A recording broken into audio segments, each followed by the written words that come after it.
almost looks like everybody's playing.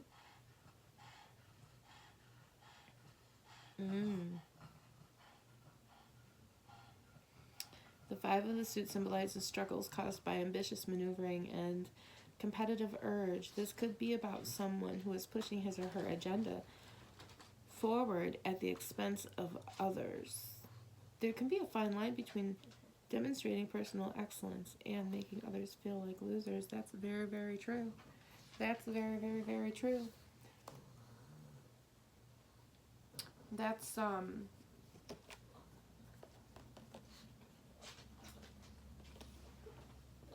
glasses.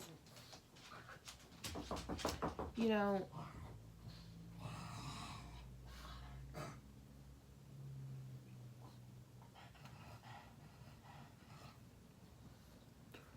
when the team unit is able to come together and accept that this person only has 5 coins to give into the cups. You know, they can't give all the cups you need. They've only got these 5 coins. It's all they've got. They're working with. And you can step back and see that, and you guys can start to talk. You won't feel so stabbed in the back. You're not going to feel as stabbed in the back. And although this can look like the prelude to victory, because the Six of Wands is victory. This is like getting rid of the death of the ego. This is the point where you're stepping back and you can either start running amok, and nobody knows where the assignment is and where they're supposed to fight and everybody's hitting each other with a wand. Or you can step back and take a look around and go, okay, hold on, we've got to maneuver this differently so that we can step back and realize we were wrong and we can move forward into victory, into the Six of Wands. You know, that's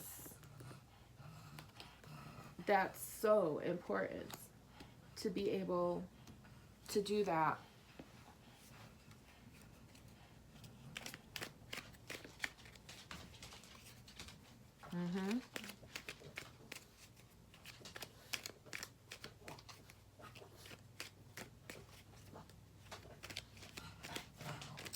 It is.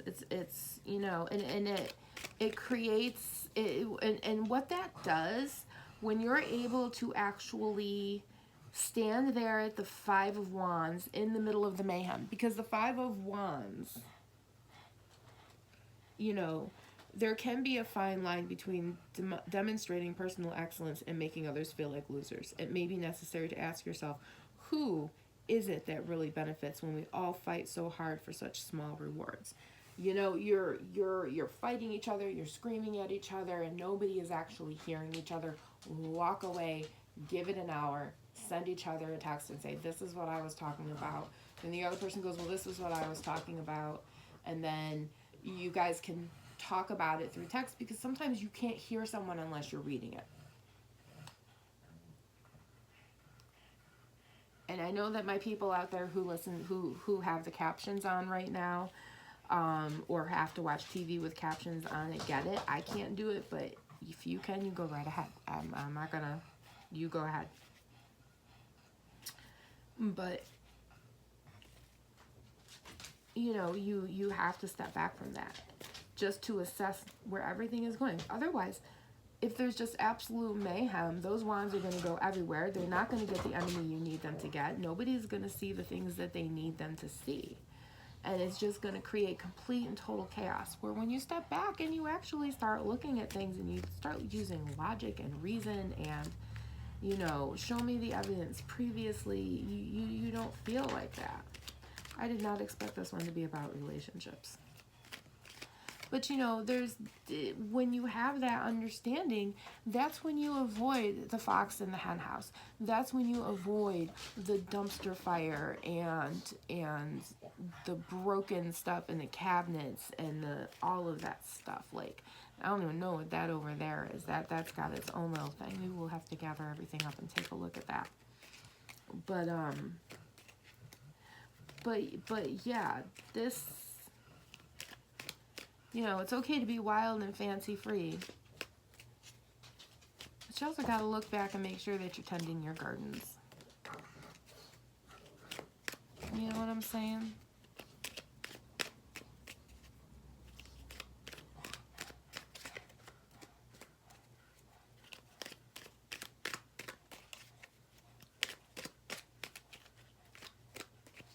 Because there is a thing about relationships now where I think, and this is actually something I kind of observed, where people weren't getting married because they loved each other. Like back in the day, people were getting married to get out of situations. A lot of people were just getting married because that was what they thought was expected of them. And in the 80s, it became popular. In the 70s and 80s, you know, you didn't necessarily have to. And then someplace around the aughts, people just started getting married because they thought that's what they were supposed to do. And it ended up, you know, creating relationships where people couldn't talk to each other. And, you know, maybe actually the relationship might have survived, but they couldn't talk to each other for a variety of reasons. And sometimes it's because neither party wants to back down and understand because they think they're the right party. And, you know, no matter how right you are, sometimes you can be wrong. Are there times when you're not going to be wrong?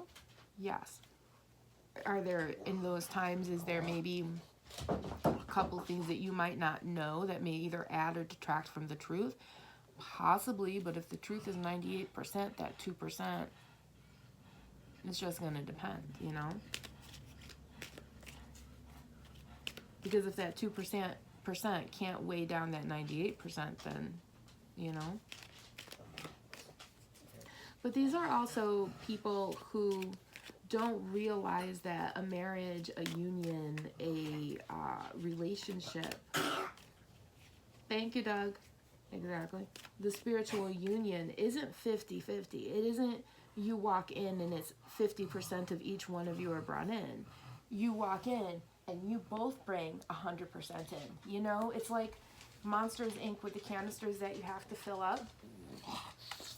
You each have your own canister that's 100%, but when you start a relationship where you decide to be together, you end up with a relationship canister. And your canisters, what's wrong, honey?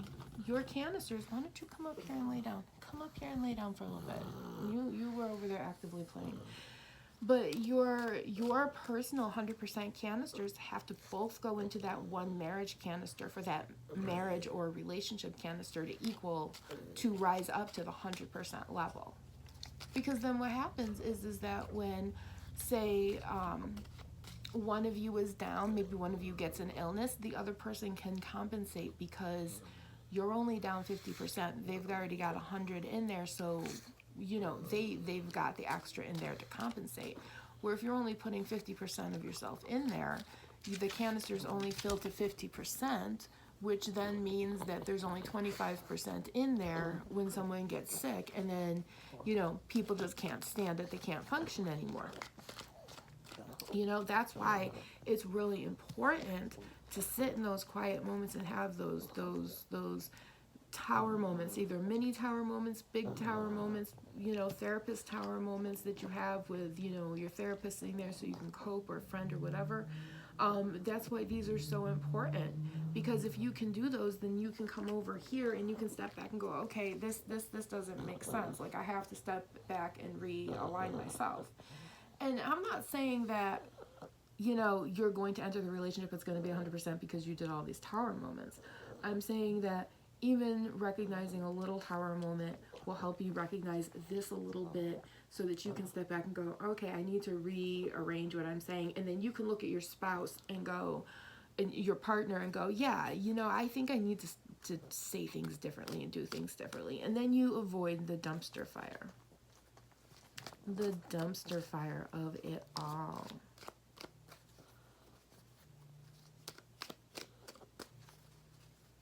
Denotes lost by theft. That just came through my head. Denotes lost by theft.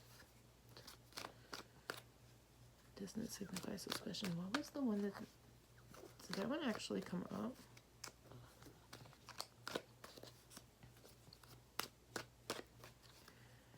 So, yeah, I mean, I did not expect this to be about relationships, but I guess I did kind of say, you know, I don't necessarily want doom and gloom today, so I guess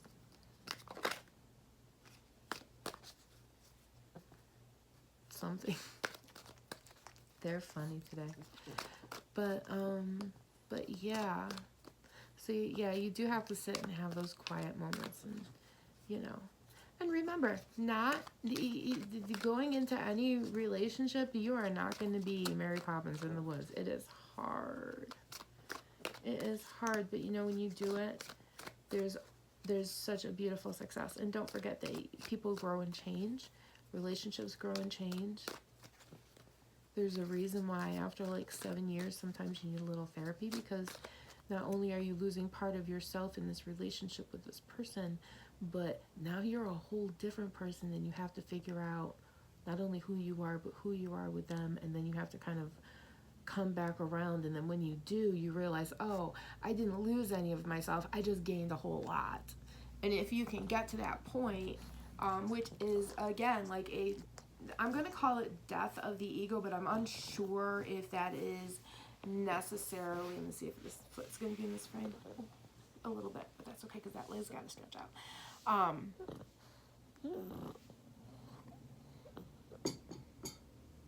And a peanut butter cup might need to be had in a minute.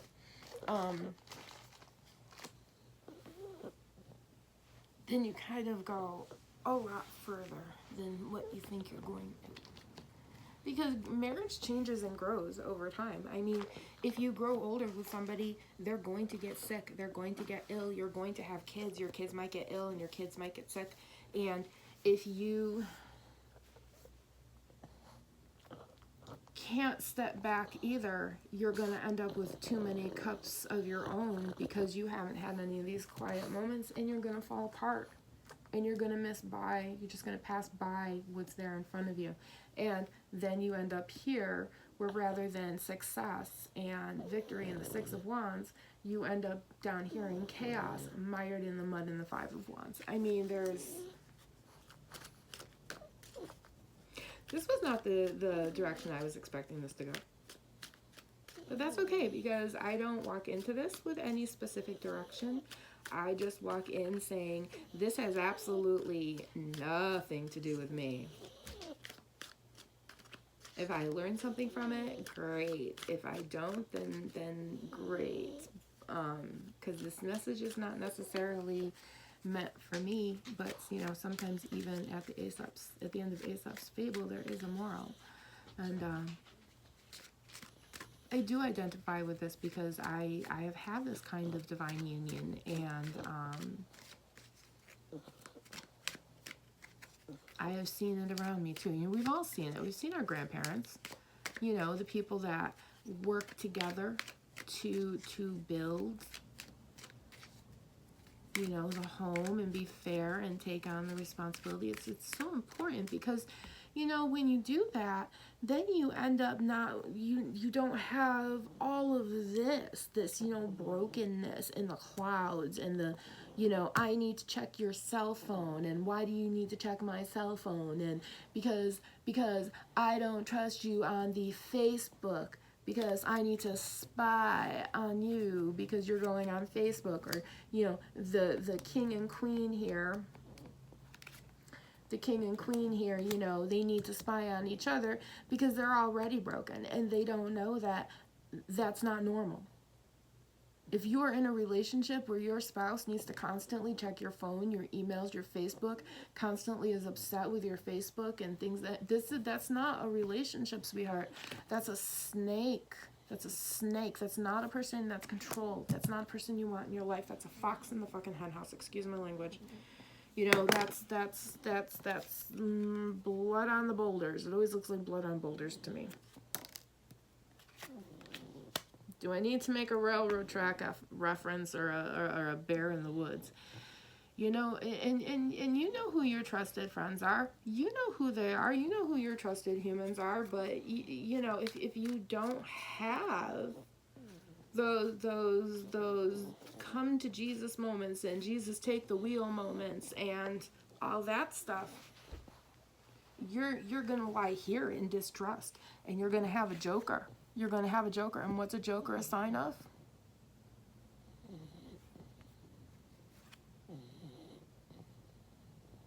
There's only one kind of person who looks at you and says, "It was just a joke. Why are you being so sensitive?"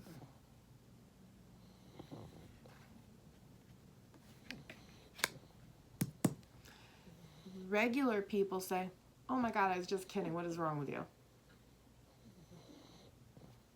Maybe they won't add the "what is wrong with you," but they'll go, your best friend will add "what is wrong with you," you know.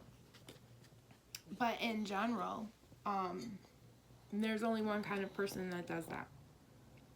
And if you can't step back in those moments, and they don't let you, okay? This kind of person who likes to be the joker, they don't let you have these cup moments, this five of, it's not cups, it's coins. This five of coins moment where you can step back and look, and you can look up.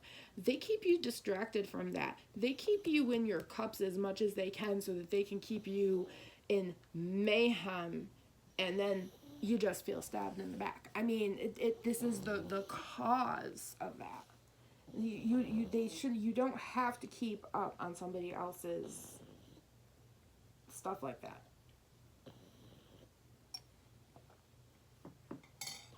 That's why this feels familiar to the other ones.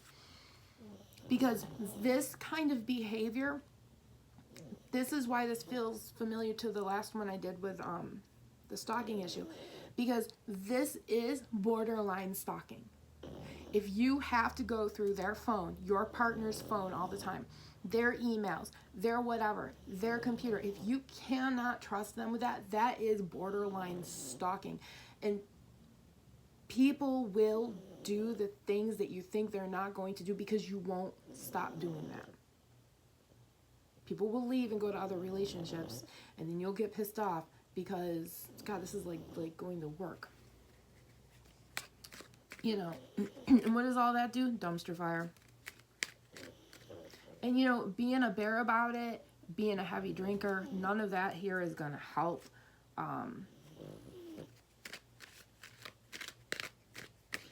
None of that's going to bring, you know, the good stuff that you want in your life, which is the person who does talk to you, the person who doesn't always have to have the password to your phone, the person who doesn't even need to look at your phone.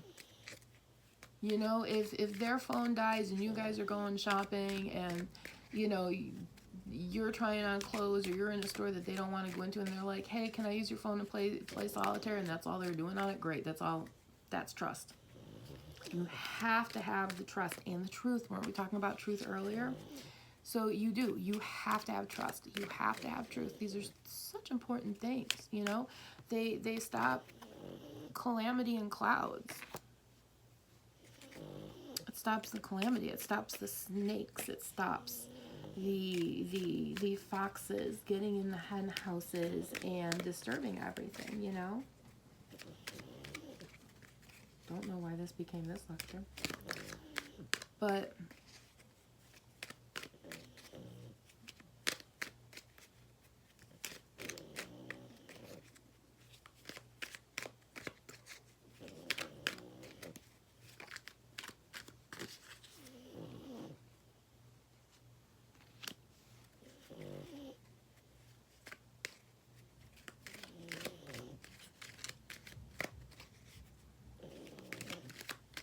so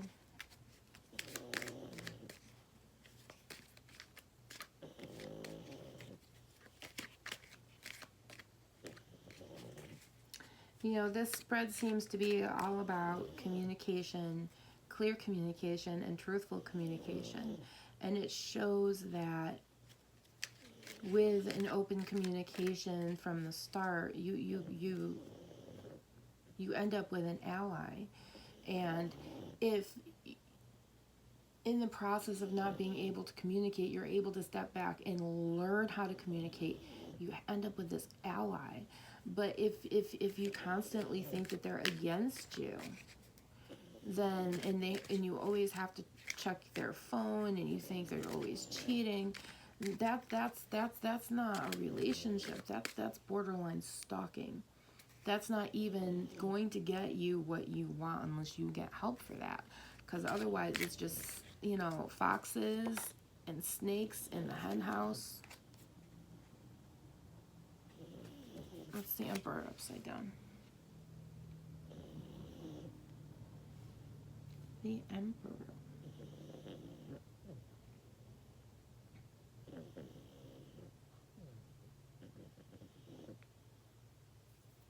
Yep, he is the highest leadership and the head of state. Yeah, that makes sense. That makes sense. When the emperor is reversed, there may be a tendency to behave like a petty tyrant, insisting on being indulged, served, and flattered.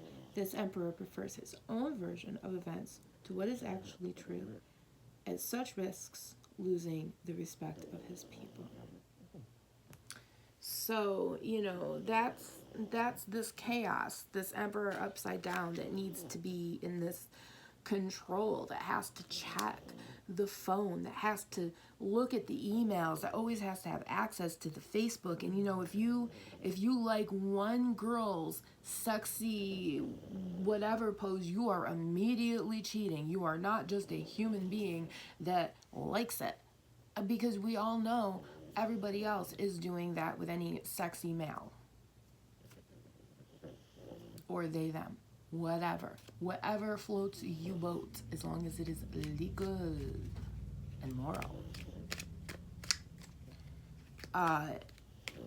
You know what I'm saying? I mean, it doesn't matter, and it gets even worse if that person in the bathing suit is the other person's friend who is the opposite sex. It's just like, grow up, people, you know?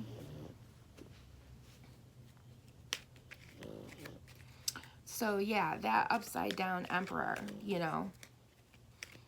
his stars are falling, his candy is falling, his treats are falling, and his catnip is not working so well. And he has to be indulged because, and that also goes along with the all-seeing eye and the Joker, with this person who is there's the person who is nearly stalking because they just don't trust people, and then there is and I'm going to say the word, narcissist, who is the Joker. And you can't reason with these people because they're going to distract you. They're going to put you in as many cups as they possibly can, and they're going to send you into the Five of Wands, into chaos, and you're just going to get stabbed in the back. I mean, it's just, there is no talking and stepping back to that. You just have to walk away.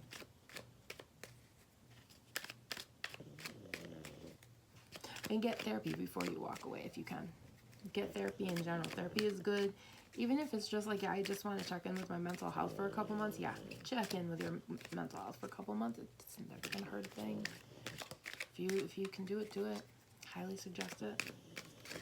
Sometimes it's just good to get more input on life.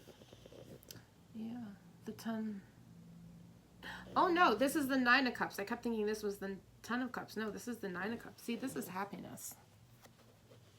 See, what were we talking about? Checking in on yourself. Check in on yourself and all your cups. And,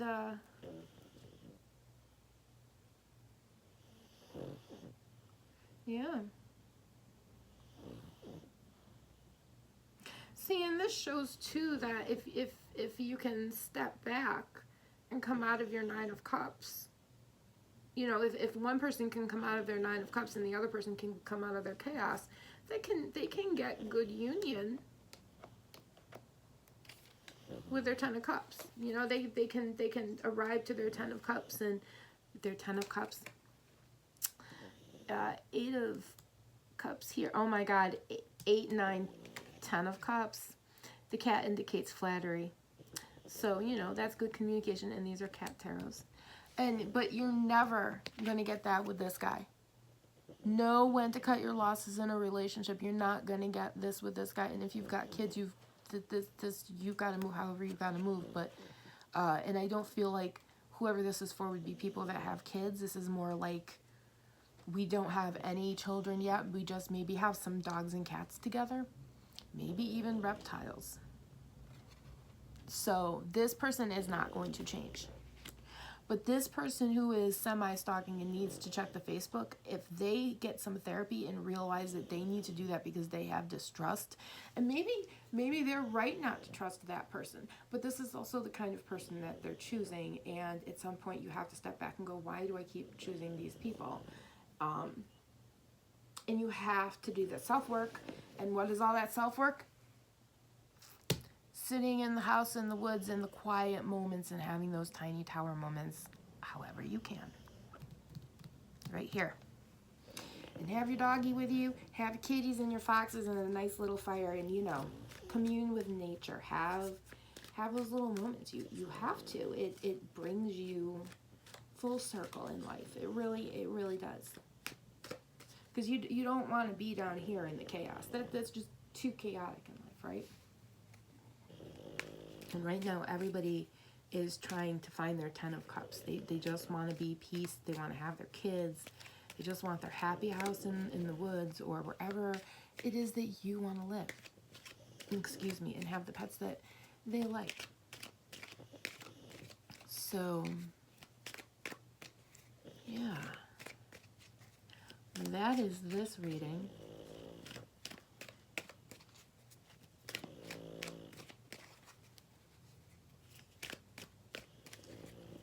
I feel like I've just given a lecture. That was a lot. So many disturbances first, though. Sometimes it feels like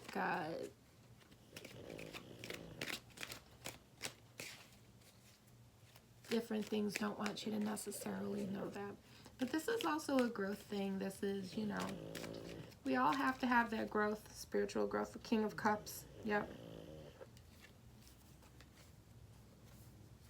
King of Cups.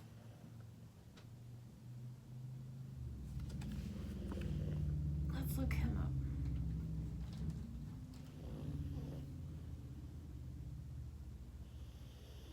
I like the King of Cups.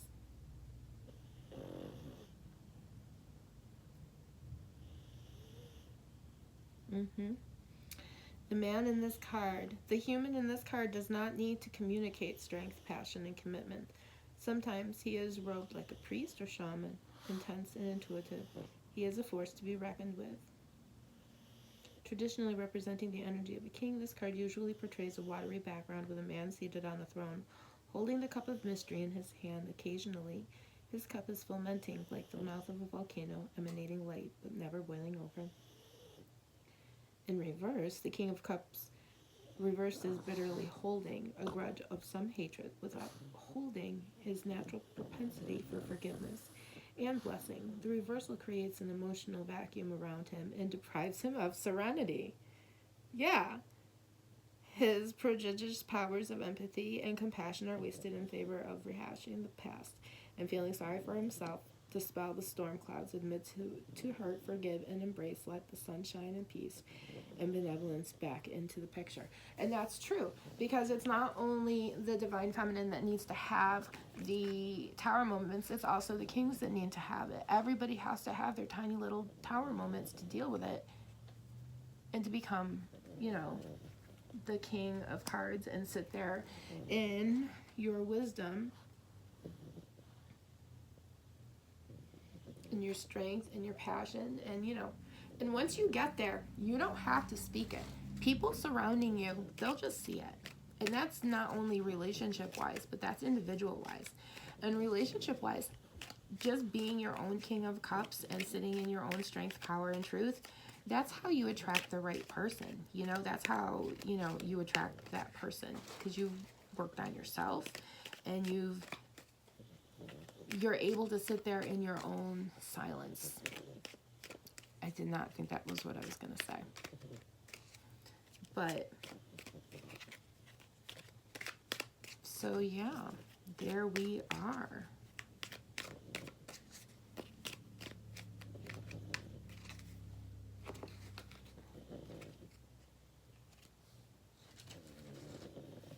Kitty in a box.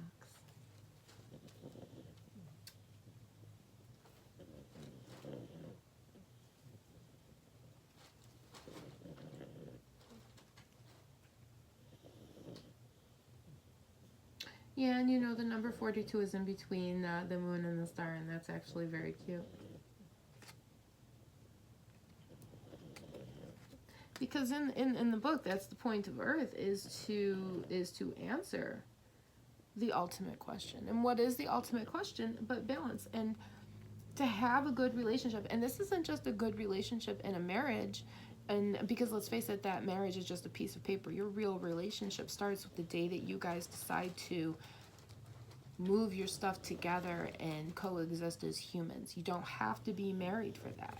Half the time, the only reason why you're getting married is because you need insurance, or, you know, if someone's, you know, who gets what when someone dies. You know what I'm saying?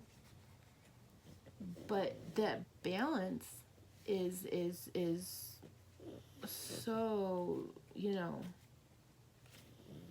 that is what makes a marriage, is that balance of being able to give and take and learn and grow as everyone grows older, and stepping back and going, hey, I don't know how to do that, or I don't remember how to do that, or, you know, whatever it is. And remember, this Joker, that Joker doesn't grow and change. They just find someone else to bring storm clouds to, so they can watch them and break them.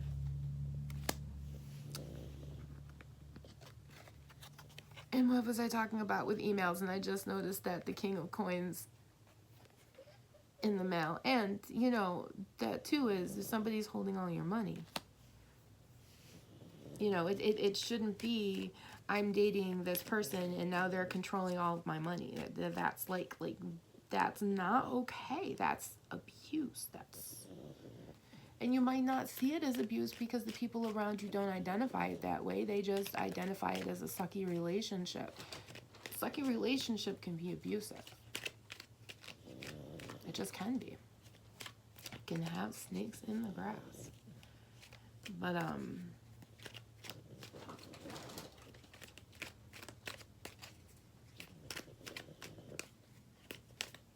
yeah, I didn't think it was going to be messy.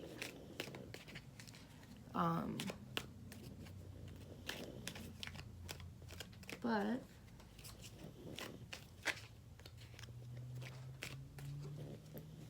so yeah, you gotta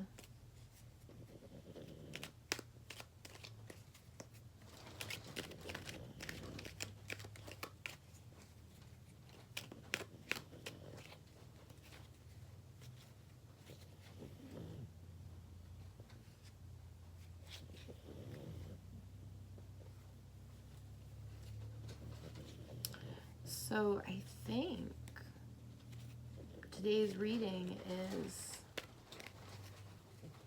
be careful of, you know, be careful of people around you, and, you know, have a little trust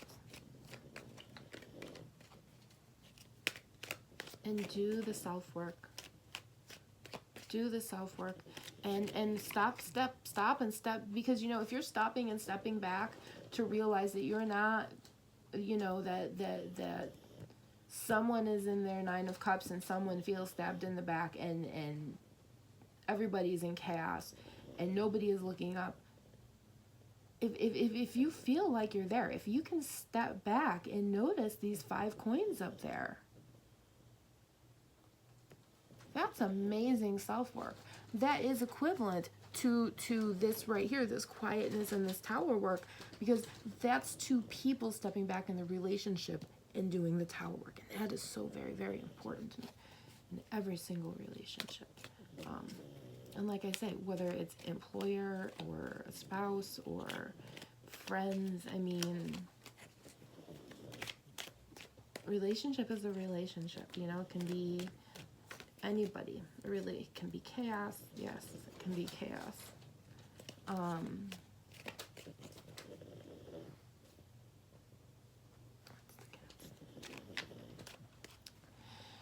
So, Spirit, do you have anything else to say?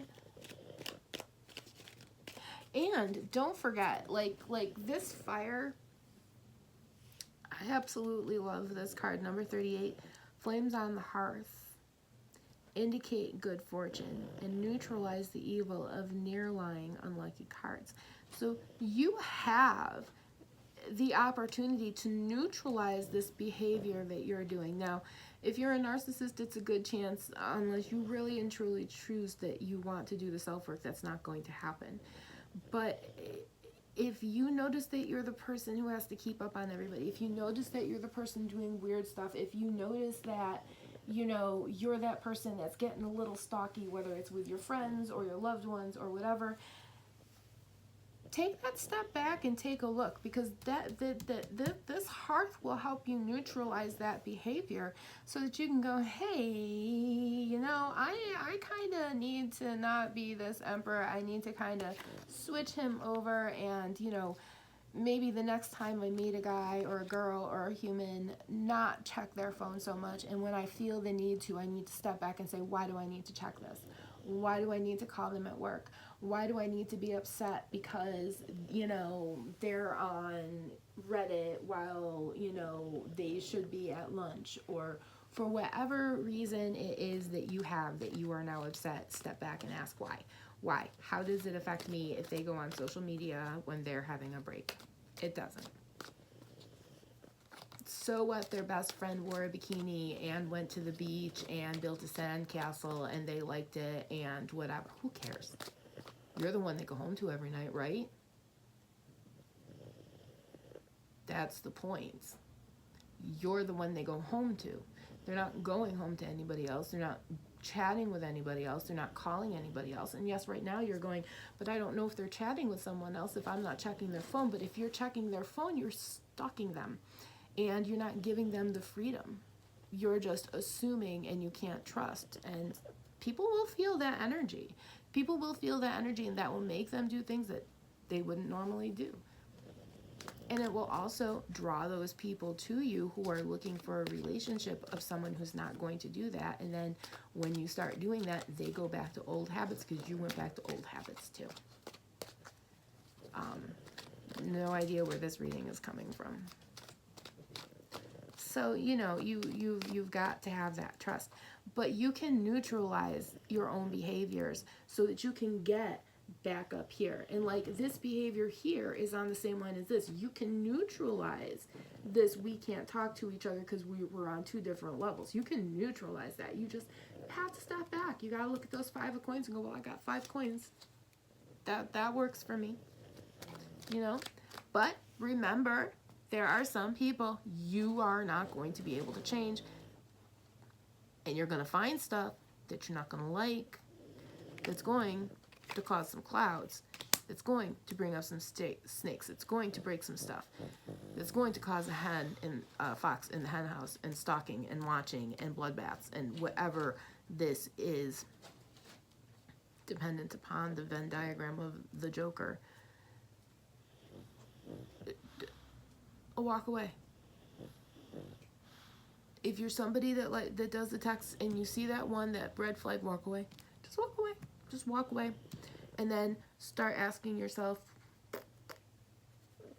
question, because you might sit there and go, oh, but then I found them out. But then, yeah, you never gave somebody trust to begin with. So you're drawing these people to you with that energy. And if you stop and step back and start coming up here and staying quiet and having these little mini tower movements and dealing with yourself, you know, you can buy yourself flowers.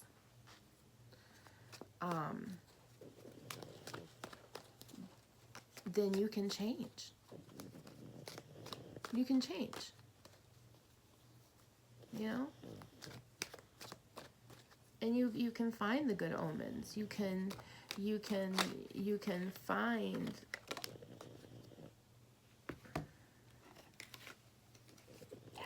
too many, but the Hermit and the Tower did come down, and that is true. This is Hermit in the Tower. When you did I put those backwards? I did. When you hermit away, you do have tower moments. You will discover who you are, and you have to be okay with that. You know, I mean,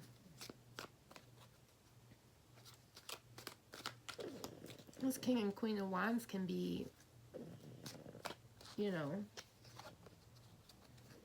any one of these. It just depends on which way you want to go, but for me, for some reason, this feels like this all goes this way. This is a bear and wine bottles. This feels like addiction of human addiction to, you know, you're addicted to the wrong kind of human.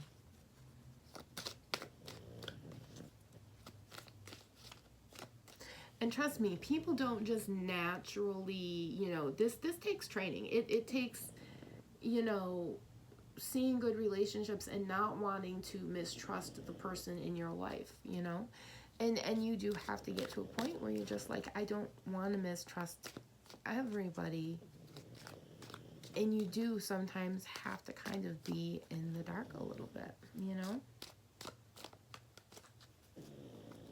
Sometimes we just have to be in the dark a little bit before we can see the sunshine, right?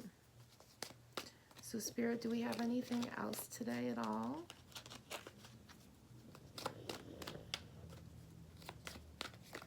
I feel like these turn into like lectures. Then isn't that what a good tarot reading is? It starts out from behind a mess. It's a mess. All good tarot readings start out as a mess. Is that what you're telling me? The Page of Wands and the Queen of Wands and the Sun. Wow.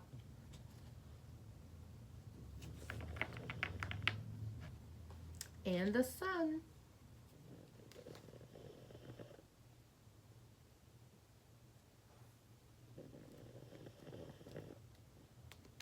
And the Nine of Wands decided to show up too. Oh, those are quite a few wands. And the Sun. Those are way too many cards, Spirit, even you know that. But yeah, it you know, it's always brightest before, it's always darkest before the dawn.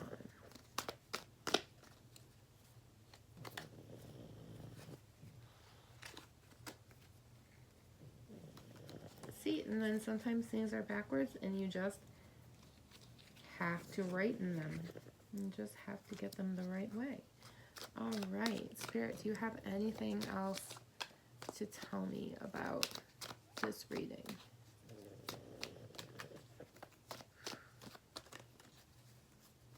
Or does anybody else have anything they need to tell me?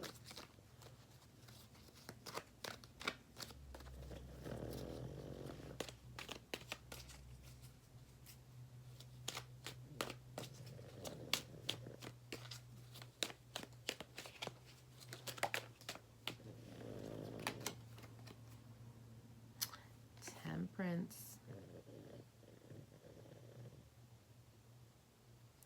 Temperance.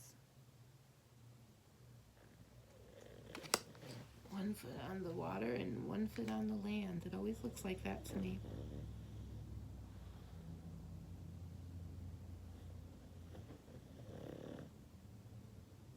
Oh, we went too far. There we are.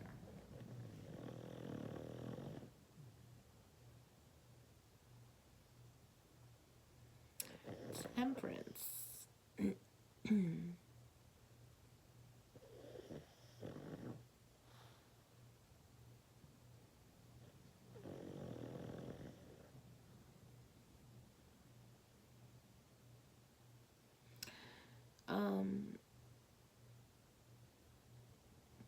The temperance card is mixing up a blend of subtle energies for the evolution of the personality. It refers to the soul, classically a female, but we don't necessarily worry about that necessarily unless we're called there. You know, and what is tempering? It's putting metal under duress until it becomes stronger and stronger. And at the end of the day, when you do this self-work, when you take these tower moments and you say, I can't have a 100% tower moment today. I got 3 kids, but I can at night to night sit in my journal and have like a 16th of one. You're tempering yourself because you're saying, okay, I'm gonna give this time, and 6 weeks later you're like, oh, 2 months later, oh, I feel better, and then 3 months later you're ready to temper that next 16th, and when you're done doing that, you've just tempered an eighth.